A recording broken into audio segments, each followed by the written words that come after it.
लेकिन जो मेरे 2 ड्रॉप आउट हुए थे उसमें मैंने मतलब कॉमन तरीके से सब पढ़ता था। मुझे ये नहीं पता था कि एनसीईआरटी पढ़ना है। एनसीईआरटी पढ़ता था, टीचर्स के नोट्स पढ़ता था और भी एक्सेट्रा बुक वगैरह थी।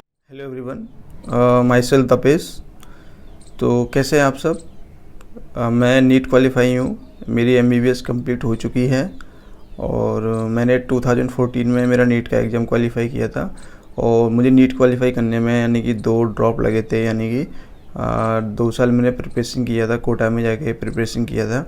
तो आज की इस वीडियो में मैं आपके लिए वो बातें बताना चाहता हूँ कि जो मेरे ड्रॉबैक्स रहे, जिनकी वजह से मुझे कहीं ऐसा लगता है कि कहीं ना कहीं कि मेरा यानी 2 साल जो ड्रॉप आउट हुआ था उसमें उन ड्रॉबैक्स की वजह से मैं पीछे रह गया था, यानी कि 2 साल मेरा सिलेक्शन नहीं हो पाया था, ऐसा मुझे कहीं लगता है।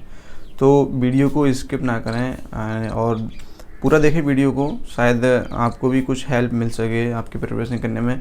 आपका जो अभी एग्ज़ाम है, अभी काफ़ी टाइम है, अगस्त में होने वाला है 1 अगस्त को।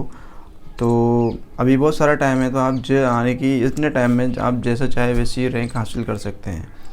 तो बात करते हैं कि मेरी यानी कि जो हिस्ट्री में जर्नी में 2 साल मैंने जो कोटा में जाके प्रिपरेशन किया था, उस जर्नी में मेरे साथ में क्या क्या ड्रॉबैक्स रहे, जैसा मुझे लगता है कि उनकी वजह से मैं 2 साल ड्रॉप आउट करना पड़ा। तो देखिए, सबसे पहले बात करते हैं कि मेरा जो फिज़िक्स था वो बहुत ही ज़्यादा वीक था। यानी कि फ़िज़िक्स इतना वीक था कि मुझे कहीं ना कहीं ऐसा लगता था कि यार कि फ़िज़िक्स की वजह से मेरा सिलेक्शन नहीं हो पाएगा, मुझे इतने चैप्टर्स नहीं आते। मॉडर्न फिज़िक्स आती है मुझे, इलेक्ट्रॉनिक्स नहीं आती, मैकेनिक्स नहीं आती, और जो तमाम जो एक्स्ट्रा टॉपिक थे यानी मेरा बहुत वीक था। तो उसकी वजह से मुझे कहीं ना कहीं ऐसा लगता था कि यार इसकी वजह से मेरा सिलेक्शन नहीं हो पाएगा। केमिस्ट्री मेरा एवरेज था, ऑन एन एवरेज था। मुझे केमिस्ट्री मेरा अच्छा कमेंट था, इनऑर्गेनिक मेरी बहुत अच्छी थी, ऑर्गेनिक भी थी, फिजिकल मतलब ऑलमोस्ट केमिस्ट्री मेरी अच्छी थी। तो सबसे ज़्यादा कमांड जो सब्जेक्ट टेबल था मेरा वो बायो था। ऑब्वियसली बात है कि बायो वाले स्टूडेंट का बायोलॉजी बहुत ही अच्छे कमांड वाला होता है। तो यानी कि मैंने जो बायोलॉजी के जो चैप्टर्स थे, यानी कि पूरी एनसीईआरटी जो थी कम से कम 50 से 60 बार पूरी रीडिंग किया था। यानी कि 50 से 60 बार मैंने एनसीईआरटी को बहुत अच्छे से तब पढ़ा था। नोट्स अपने हैंड रिटन नोट्स रखता था मैं एनसीईआरटी के अंदर, वो पढ़ता था, डायग्राम्स, लेबलिंग वगैरह, खुद से डायग्राम बनाता था। तो यानी कि एनसीईआरटी को मैंने इतने अच्छे से तरीके से पढ़ा था, उसमें जो भी गलतियाँ थी उनको दोनों बुक्स में मैच करता था।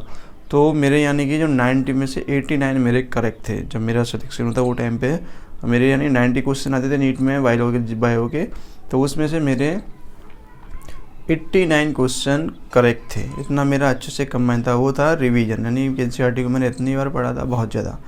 और केमिस्ट्री मेरा इतना, केमिस्ट्री भी बोल सकते हैं कि मेरा बहुत अच्छा था। मतलब केमिस्ट्री भी एक तरह से बहुत अच्छा कमांड, मैंने बहुत ज़्यादा रिवीजन किया था। यानी टीचर्स के नोट्स वगैरह जो भी लिखाते थे मैं बहुत ज़्यादा वही सॉल्व करता था, वही पढ़ता था और एक्सरसाइज पढ़ता था। और फिज़िक्स थे, जैसे मैंने बताया कि फिज़िक्स मेरा वीक था, तो फिज़िक्स भी पढ़ता था मैं, पढ़ता रहता था।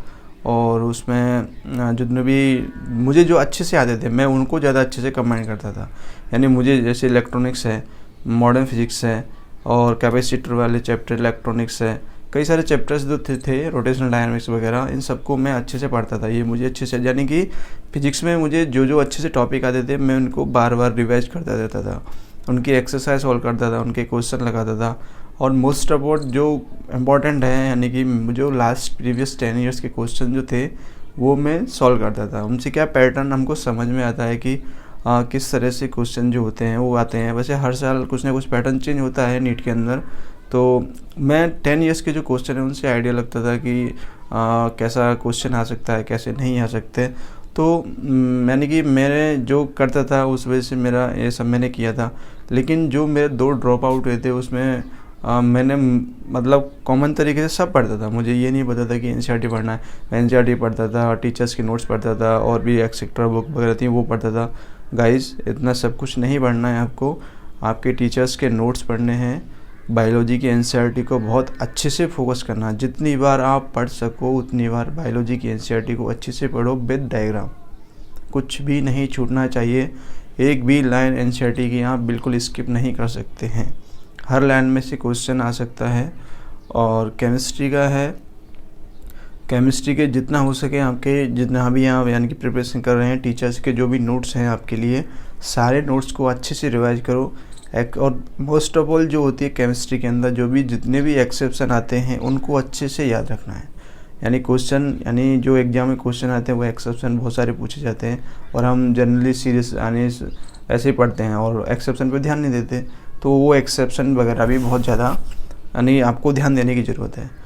और फिज़िक्स जिन लोगों का अच्छा है वो तो अच्छा ही है, अच्छे से मेहनत करें, अपनी कंटिन्यूटी बनाए रखें। लेकिन जिन लोगों को लगता है मेरा एवरेज है, तो मेरी सलाह से मैं उनसे ये कहूँगा कि फिज़िक्स के अंदर जितने टॉपिक्स पर आपका कमांड है, यानी कि आपको लगता है कि ये मेरे अंडर में है, कोई भी एग्जाम्पल से मैग्नेटिक फील्ड वगैरह है, मैकेनिक्स है, रोटेशनल डायनामिक्स है, इलेक्ट्रॉनिक्स है, इलेक्ट्रोस्टैटिक ग्रेविटेशनल फोर्स है, जो भी आपका यानी फिज़िक्स के अंदर रे ऑप्टिक्स वगैरह है, जिस टॉपिक पर आपका अच्छे से कमांड है उसको आप अच्छे से पढ़ें, उसको बार बार रिवाइज करें, उसकी एक्सरसाइज सॉल्व करें। थ्योरेटिकल क्वेश्चन भी आते हैं, उन सबको यानी कि रिवाइज करते रहें। प्रीवियस 10 ईयर्स के क्वेश्चन हैं वो करते रहें, आपको ज़रूर यानी हेल्प मिलेगी।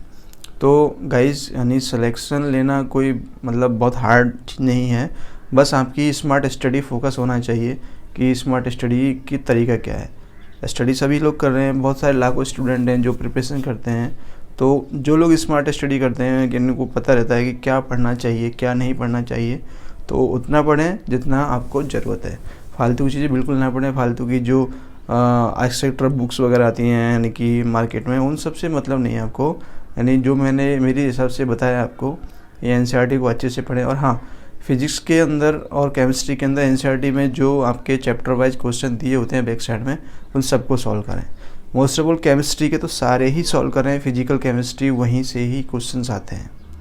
तो ये सब करते रहें, इनको छोड़े नहीं, और डेली अपनी कंटिन्यूटी जो है स्टडी की यानी 10 से 12 घंटे कंटिन्यूसली पढ़ते रहें।